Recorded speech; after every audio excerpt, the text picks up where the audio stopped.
মৌসুম ছাড়াই ড্রাগন উৎপাদন করে রীতিমতো সাড়া ফেলেছেন যশোরের চাষিরা। কৃত্রিম আলোয় শীতকালেও করেছেন ড্রাগন চাষ, যার ফলে শীতেও দেখা মিলবে সুস্বাদু এই ফলটির। আর এতে অফ সিজনে ভালো ফলনের পাশাপাশি লাভবান হবেন বলে মনে করছেন চাষিরা।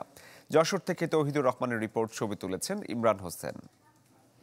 বছর শেষের খুশি নগদে হবে বেশি। নগদ পেমেন্টে নির্দিষ্ট ক্যাটাগরির কেনাকাটায় ৩০০ টাকা পর্যন্ত ক্যাশব্যাক। শীতের সন্ধ্যায় ড্রাগন খেতে মিটমিট করে জ্বলছে কয়েক শতাধিক বাতি। এসব বৈদ্যুতিক বাতির পেছনে অন্ধকার থাকলেও সামনে বিচ্ছুরিত আলোক রশ্মিতে ড্রাগনের ফুল ফোটানোর স্বপ্ন দেখছেন আব্দুল্লাহ আল মামুন।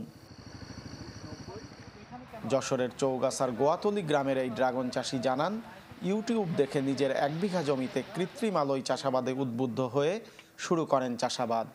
শুধু লাইটে ১ লাখ টাকা খরচ হয়, মাসে বিদ্যুৎ বিল আসতেছে ৬-৭ হাজার মতো। ওই অফ সিজনে মোট ৩ বার ফুল আসবে। গবেষণা বলছে, শীত মৌসুমে দিনের আলো ও তাপ কম থাকায় ড্রাগনের ফুল ফোটা বাধাগ্রস্ত হয়। তাই কৃত্রিমভাবে দিনের আলো বাড়াতে সন্ধ্যার পর এবং ভোর রাতে গাছে ৩ থেকে ৫ ঘন্টা আলো ও তাপ দিয়ে ড্রাগন চাষ একটি জনপ্রিয় পদ্ধতি। এই পদ্ধতি অনুসরণ করায় আব্দুল্লাহ আল মামুনের ক্ষেতে ফুটেছে হাজার হাজার ড্রাগন ফুল। তা দেখেই উদ্বুদ্ধ আশেপাশের অনেক চাষি। ড্রাগন ক্ষেতের রাতের সৌন্দর্য দেখতেও আসছেন অনেকে।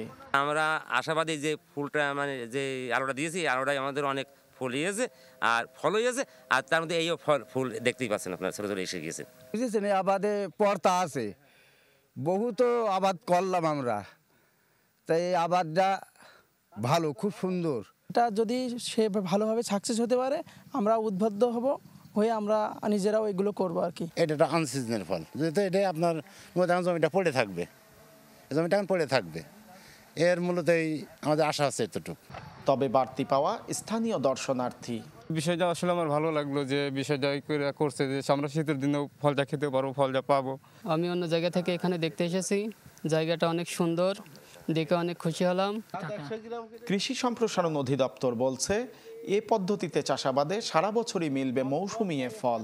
দিনকেও বাড়িয়ে দিলে এখানে আমরা সরজমিনে দেখছি যে ফুল ফল বেশি আসছে এবং ফলনও বিঘা প্রতি ৬ থেকে ৭ টন পর্যন্ত বাড়ছে। জেলায় ৪৭০ হেক্টর জমিতে ড্রাগন চাষ হয়, যার মধ্যে কৃত্রিম আলোয় এবছর ১০ বিঘা জমিতে ড্রাগন চাষ হচ্ছে। তৌহিদুর রহমান, চ্যানেল 24, যশোর।